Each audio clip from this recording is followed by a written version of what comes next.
तो जितने भी छात्र हैं कल सेंटर परीक्षा देने जाएंगे उससे पहले इस क्लास को देखना अति आवश्यक है, क्योंकि इस क्लास से आपको कार्बन एवं उसके यौगिक का सभी महत्वपूर्ण ऑब्जेक्टिव प्रश्न के अलावा जो सेंटर प्रश्न का जो क्वेश्चन वायरल होकर आया है वो भी आपको डाउनलोड करने का लिंक हम इस वीडियो को लास्ट में आपको बताएंगे। तो इस क्लास को आप पूरा जरूर कीजिए और पूरा करने के साथ ही आप हर एक प्रश्न का जवाब दे सकते हैं। इसके लिए आपको 5 सेकंड दिया जाएगा सोचने के लिए। तो चलिए पहला प्रश्न आपके सामने आ चुका है कि निम्नलिखित में से कौन एरोमेटिक हाइड्रोकार्बन है। एरोमेटिक हाइड्रोकार्बन कौन है, चलिए आप लोग कमेंट करके बताइए कि इसका आंसर क्या होगा। आपके सामने 4 ऑप्शन दिया जा चुका है। तो चलिए इसका आंसर जो होता है फाइनली आपका C6H6 होता है, अर्थात ये बेंजीन होता है। इसका डायग्राम आप इस तरह के बना सकते हैं। इसका संरचना, ये आपका बेंजीन का संरचना सूत्र हुआ। उम्मीद है कि ये क्वेश्चन आपको समझ में आ जाना चाहिए। दूसरा सवाल आपसे पूछा गया है कि निम्नलिखित में से किस हाइड्रोकार्बन के 3 आबंध होते हैं। 3 आबंध उन हाइड्रोकार्बन का होता है जिसका सूत्र होता है CnH2n-2 होता है, अर्थात अल्काइन का होता है। तो इसके लिए आपको इस तरह के खोजना होगा, जिसमें आपको यहाँ पर C3H4 मिला है। राइट आंसर आपका सी आंसर हो जाएगा। उम्मीद है कि ये भी समझ में आ गया होगा और ये प्रश्न आपको पीछे भी हम कई बार क्लास में पूछे हैं। 3 नंबर है निम्न में से कौन युग्म समावयवी है। चलिए जो भी क्लास किए होंगे सब्जेक्टिव का उन्हें अच्छी तरह से पता होगा कि समावयवी कौन है तीसरा क्रम। तो इसका आंसर जो हो जाएगा आपका 3 हो जाएगा, यानी सी हो जाएगा C2H5OH अर्थात इथेनॉल, और दूसरा हो जाएगा CH3OCH3 हो जाएगा, अर्थात सी वाला आंसर जो है वो बिल्कुल तरह से सही हो जाएगा। 4 नंबर है कि एथेनॉल का क्रियाशील मूलक क्या होगा। देखिए एथेनॉल है यानी हाइड्रोक्सिल समूह का ये क्रियाशील मूलक है। तो इसका जो होता है सिंगल बॉन्ड OH हो जाता है, अर्थात ऑप्शन नंबर ए जो है बिल्कुल रूप से सही है। आपका 5 नंबर सवाल है कि निम्न में से कौन सहसंयोजी यौगिक है। सहसंयोजी यौगिक कौन है इसमें से आपको बताना है। तो चलिए जल्दी से जवाब कीजिएगा आप लोग। तो यहाँ 5 का जो है सहसंयोजिक यौगिक कौन है, तो यहाँ पे आपका आंसर हो जाएगा आपका ऑप्शन लिखिए यहाँ पे NaCl, ये हो जाना चाहिए, बी ऑप्शन हो जाएगा। आप इसका कमेंट करके भी बता सकते हैं यहाँ पे सहसंयोजी यौगिक कौन हो जाएगा। आगे आपका 6ठा है सिंगल बॉन्ड COOH अभिक्रियाशील मूलक को क्या कहते हैं। ये फंक्शनल ग्रुप जो भी है ये सारे फंक्शनल ग्रुप है। तो एक न एक सवाल आपके बोर्ड एग्जाम में पूछा जाता है, इसलिए इसको आपको याद कर लेना है। जैसे हाइड्रोक्सी समूह या फिर एल्डिहाइड या कीटोन, ये सारी चीज में से एक न एक आपको पूछा जाता है। तो ये जो है आपका जो है ये अम्ल है, सिंगल बॉन्ड COOH ये एक अम्ल है, अर्थात आपका आंसर सी होगा एसिड। चलिए 7 नंबर सवाल है सिंगल बॉन्ड CHO क्रियाशील मूलक को क्या कहा जाता है। तो ये आपको अभी हमने ऊपर में बताए थे। जिस प्रकार से सिंगल बॉन्ड OH होता है हाइड्रोक्सिल समूह का होता है, यानी अल्कोहल का हो जाता है, उसी प्रकार ये हो जाता है आपका अल्डिहाइड का, अर्थात बी ऑप्शन है कंफर्म बिल्कुल सही है। आज 7 नंबर सवाल है इथेन में कितने सहसंयोजक बंधन होता है। चलिए इथेन में कितने होते हैं, तो आप लोग को आंसर भी दिख चुका होगा कि इसमें 7 आबंध होता है। सिंपल है कि इथेन का पहले फॉर्मूला आपको लिखना है तो C2 होगा। ईथ का मतलब कार्बन 2 होता है, हाइड्रोजन इसका 2 गुना से 2 अधिक अर्थात 6 होगा, और इस प्रकार इसमें आबंध जो बनेगा वो आपका 7 बन जाएगा। 8 नंबर CnH2n+2 किसका सामान्य सूत्र है। तो यहाँ पे आपको याद रखना है, एक प्रश्न यहाँ से पूछा जाएगा। तो ये हो जाएगा पहले तो आपको आंसर एल्केन हो जाएगा। अल्किन का सूत्र क्या होता है, CnH2n होता है। वहीं अल्काइन की बात किया जाए तो CnH2n-2 होता है। तो इस तरह से ये आपका फॉर्मूला हो चुका है। तो इसको तीनों में से एक प्रश्न पूछना तय है। उम्मीद है कि हर बार पूछा ही जाता है। नीलात होता अर्थात तुतिया का रासायनिक फॉर्मूला क्या होता है। आपको ये जरूरी नहीं है कि नीलात होता ही पूछेगा, हो सकता है आपके सवाल में तुतिया का रासायनिक फॉर्मूला पूछ दे, तो आपको घबराने की आवश्यकता नहीं है। उसका भी जवाब आप सहजता से दे सकते हैं, CuSO4 × 5H2O हो जाता है, अर्थात बी ऑप्शन है आपका बिल्कुल रूप से सही है। चलिए 10 नंबर सवाल है नाइट्रोजन अणु में कितने सहसंयोजक बंधन होते हैं। तो नाइट्रोजन का पहले फॉर्मूला आपको पता होना चाहिए, N2 होता है, अर्थात नाइट्रोजन जब गैस के रूप में रहते हैं तो नाइट्रोजन के 2 अणु होते हैं। यहाँ पर जो बंधन बनता है वो आपका बनेगा 3 बंधन बनेगा, ठीक है। जितने भी आपको याद होगा टेबल जो हमने बताए थे कि नातिफ होता है एस सब बीमार, वो जो है ट्रिक वाला में वो सब का त्रिबंधीय होता है या 5 बंध होता है। यहाँ पे ऑप्शन 3 है, इसलिए आपका सी वाला हो जाएगा 3 हो जाएगा, ठीक है। 2 नाइट्रोजन के बीच आप त्रिबंध ऐसे बना सकते हैं, ठीक है, जैसे कि स्क्रीन पर आपको दिख रहा है। 11 नंबर सवाल है संगमरमर का रासायनिक सूत्र क्या होता है। ऐसा लग रहा है कि हमने ये क्लास आपको दे चुके हैं, पीछे भी बताए हैं, बट पता नहीं, आप लोग कमेंट करके बताइएगा। लग रहा है कि क्लास हम आपको पहले दे चुके हैं कहीं, और वैसे भी क्रैश कोर्स का तीसरा बार हम लोग पढ़ रहे हैं ये सारी चीज को। तो संगमरमर का रासायनिक सूत्र होता है CaCO3 होता है, अर्थात इसको कैल्शियम कार्बोनेट कहते हैं। कैल्शियम का अदर नाम आपको याद रखना है चौक, इसी को कहा जाता है। बात करेंगे खड़ियाँ, खड़ियाँ सरसों का मत समझिएगा, यह एक यौगिक है, इसका भी फार्मूला होता है CaCO3 ही होता है। इसके अलावा भी आप मार्बल भी इसको कह सकते हैं, अदर अदर नाम से इसको बोला जाता है, तो ये जगह पर डिपेंड करता है कहाँ इसको क्या पुकारा जाता है। 12 है चीनी का रासायनिक फार्मूला क्या होता है, चीनी का पूछे या फिर आपको शुगर पूछे, शुगर भी इसका अंग्रेजी नाम होता है, या आपको शक्कर पूछे, शक्कर का भी फार्मूला यही होता है। साथ ही सुक्रोज अगर पूछे तो भी यही फार्मूला होता है, और इसका फार्मूला हो जाएगा आपका C12H22O11 अर्थात C12H22O11 हो जाएगा। राइट आंसर सी वाला जो है कंफर्म सही है।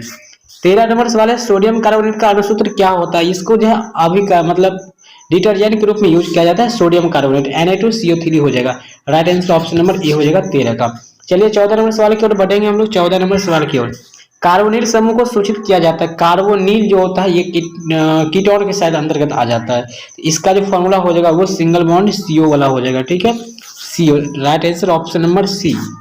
15 है इथाइल अल्कोहल का अणुसूत्र क्या होता है, सॉरी यहाँ पे इथाइल है, ईथ का मतलब कार्बन 2 होता है, हाइड्रोजन 2 ना 4 5 OH अर्थात देखिए इसको अगर समझना चाहते हैं आप लोग तो सब्जेक्टिव क्लास करना अति आवश्यक है, और सब्जेक्टिव करने के लिए आपको हमारे चैनल के अंदर जाकर के आपको प्लेलिस्ट में जाकर के इसका क्लास करना होगा, वहां से अगर कर लेते हैं तो आपको बिल्कुल रूप से ये सब बनाना फार्मूला इजी है और बिल्कुल आसान, आप समझ सकते हैं। कई बच्चे समझते हैं तो वहां से कमेंट भी करते हैं और हमें काफी खुशी मिलता है कि हमने एक चीज तो उन्हें सिखाई, तो आप लोग भी जाके सीखिए, प्रयास कीजिए कोई भी चीज भी समझने का। बाकी ऑफलाइन और ऑनलाइन में तो डिफरेंट होता ही है। एथेन का आणविक सूत्र C2H5 है, इसमें कितने सहसंयोजक बंधन होता है, ऊपर में हमने बताया था आपको 7 होता है, तो 16 का जो आंसर हो जाएगा वो आपका हो जाएगा ऑप्शन नंबर यहाँ पे बी वाला हो जाएगा, ठीक है 7। चलिए 17 ब्यूटेनॉन यौगिक है चतुष्कार्बनिक जिसका प्रक्रियात्मक समूह क्या है, यानी इसका देखिए फंक्शनल ग्रुप पूछा जा रहा है आपको यहाँ पे ब्यूटेनॉन, ये कीटोन का है, सिंपल बता रहा है कि ये कीटोन का है। राइट आंसर सी ब्यूटेनॉन या कीटोन, यहाँ पे पढ़ के देखिएगा तो आपको पता चलेगा ब्यूटेनॉन और कीटोन पता चल जाता है कि किस फंक्शनल ग्रुप का है। 18 नंबर सवाल है आपसे, खाना बनाते समय यदि बर्तन की तली बाहर से काली हो रही है तो इसका मतलब है कि ईंधन पूरी तरह से नहीं जल रहा होगा, यानी काला जैसे हो रहा है समझिए कि वो जल नहीं रहा है, अर्थात होगा आंसर आपका बी वाला हो जाएगा, ठीक है। याद रखिएगा ये सवाल काफी बार पूछा गया और ये कंपटीशन के लिए भी इंपोर्टेंट है ये सारे प्रश्न।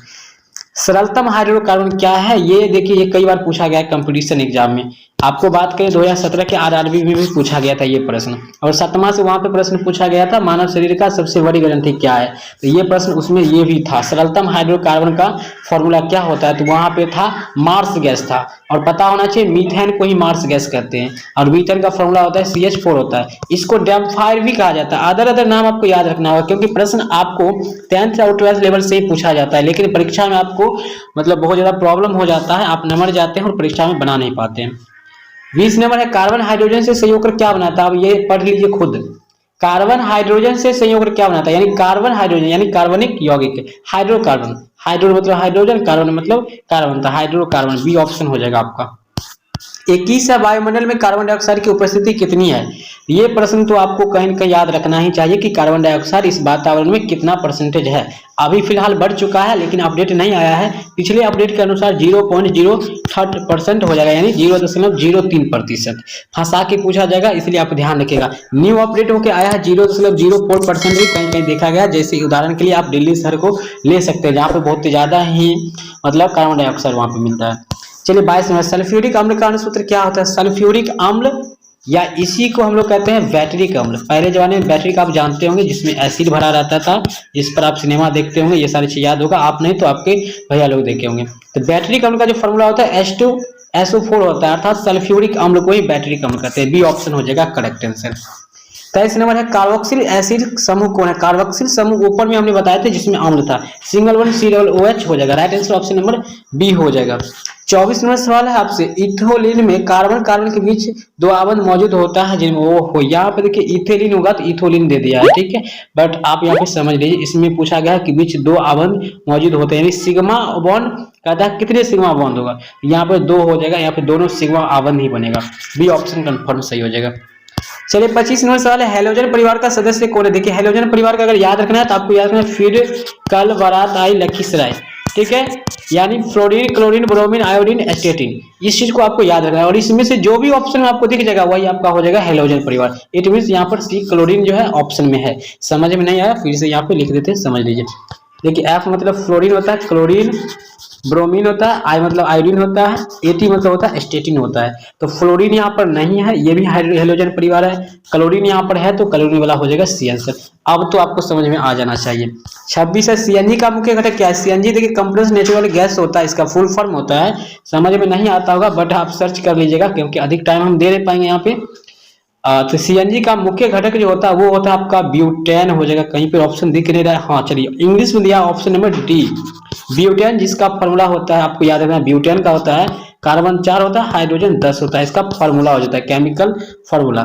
चलिए 27 नंबर सवाल होगा। अरे 27 नंबर सवाल ही नहीं, खत्म हो गया, क्लास हमारा एंड हो गया, थोड़ा वेट कीजिएगा आप लोग। अब बता देते हैं आपको सेंटर प्रश्न कैसे आपको डाउनलोड करना है। इसके लिए आपको कुछ भी नहीं करना है, सिंपली आपको गूगल पे आ जाना है। गूगल पे जैसे कि हम यहाँ पे देखिए गूगल पे जा रहे हैं। अब गूगल पे आने के बाद हम क्या करेंगे, सर्च बटन पे क्लिक करके हम सर्च कर लेंगे, इसी चैनल का नाम सर्च करेंगे जिस चैनल से आप क्लास अभी कर रहे हैं या हम जहाँ पे अभी पढ़ा रहे हैं आपको, माधव एनसीईआरटी क्लासेस, इस बात को हम सर्च कर लेंगे। जैसे हम सर्च करेंगे हमारे सामने ऐसा पेज ओपन होकर आएगा जहां पे पूरा लिखा होगा Madhav NCERT classes result update ऐसे करके अपना लिखा हुआ है। इसमें क्या करना है आपको, ये लोगो वाला पे क्या करना है, क्लिक कर लेना। ध्यान रखिएगा ऑफिशियल पेज पर आप जाइएगा तभी जाकर आपको ओरिजिनल प्रश्न मिलेगा, अन्यथा आपको फेक भी मिल जाएगा। कई ऐसा आईडी बना हुआ है माधव एनसीईआरटी क्लासेस नाम से। तो यहाँ पे आने के बाद आपको क्या करना है, अब मॉडल पेपर में जाना है। यहाँ पे आपको हम बता देंगे कि ओरिजिनल कैसे आपको लेना है। तो मॉडल पेपर में जाएंगे तभी जाके आपको ओरिजिनल प्रश्न पत्र मिलेगा, यहाँ पे क्लिक कीजिएगा। और जो भी पढ़ना है आप पढ़िए बोर्ड के व्यू से, ना कि आप यहाँ सेंटर एग्जाम में टॉपर बनने का ख्वाब रखिए बोर्ड में ख्वाब रखिए कि वहां पे हमें टॉपर बनना है। तो यहाँ पे आप देख रहे हैं क्लास 10 सेंटर मैट्रिक का वायरल क्वेश्चन यहाँ पे डाउनलोड करने का लिंक है। सिंपली इस पे आपको क्लिक करके जो भी विषय आपको डाउनलोड करना है, मैं यहाँ से गारंटी ले सकता हूँ कि आप हर एक विषय डाउनलोड कर सकते हैं, क्योंकि वायरल हुआ है प्रश्न तो देना तो लाजमी है, हमने दे भी रखे हैं। तो यहाँ से जो भी विषय आपको डाउनलोड करना है क्लिक करके डाउनलोड कर सकते हैं। अगर आंसर के देखना चाहते हैं तो यहाँ पर आंसर के भी आप देख सकते हैं, उत्तर भी यहाँ पर दिया जा चुका है। सब्जेक्टिव अगर लेना चाहते हैं, सब्जेक्टिव आपको बता देते हैं कहां से लेना है। सब्जेक्टिव के लिए आपको बैक आ जाना है होम पेज पर, जैसे कि हमने सर्च किया तो वहां पे चलिए यहाँ पे आ जाते हैं। देखिए यहाँ पे आ गए। सब्जेक्टिव के लिए क्या करना है आपको, क्लास 10 के अंदर चल जाना, मतलब इसके अंदर जाना है, क्लास 10 के अंदर जाना है और यहाँ पे जो भी विषय का सब्जेक्टिव लेना है उस पर क्लिक करना पड़ेगा। अब यहाँ सभी विषय आ चुका है, जो भी विषय आपको लेना है सब्जेक्टिव उस विषय पे क्लिक कीजिए, जाके आपके मोबाइल में डाउनलोड होगा, प्रश्न को पढ़िए, अच्छा से एग्जाम में जाइए। और अगर टेस्ट वोस्ट देना, अगर परीक्षा देना आप चाहते हैं यहाँ पे ऑनलाइन माध्यम से, तो यहाँ पे स्टार्ट बटन पे क्लिक करके अपना नाम भरेंगे। हो सके अगर मोबाइल नंबर मांगे तो आप मोबाइल नंबर या फिर ईमेल आईडी दे सकते हो। वैसे यहाँ पे नहीं मांगेगा क्योंकि हमने यहाँ पे आपसे केवल आपका नाम पूछे है। तो आपको नाम भरना है, क्लास भरना है और यहाँ पे क्लिक स्टार्ट करेंगे, आपके सामने प्रश्न आएगा, आप यहाँ से जवाब देंगे और जो भी होगा आपके नंबर अनुसार आपको यहाँ से गिफ्ट के तौर पर आपको प्राइज भी मिल जाएगा। ये आप यहाँ से कर सकते हो, डेली टेस्ट भी क्यूज भी लगा सकते हैं। मिलते हैं नेक्स्ट टाइम, तब तक के लिए जय हिंद।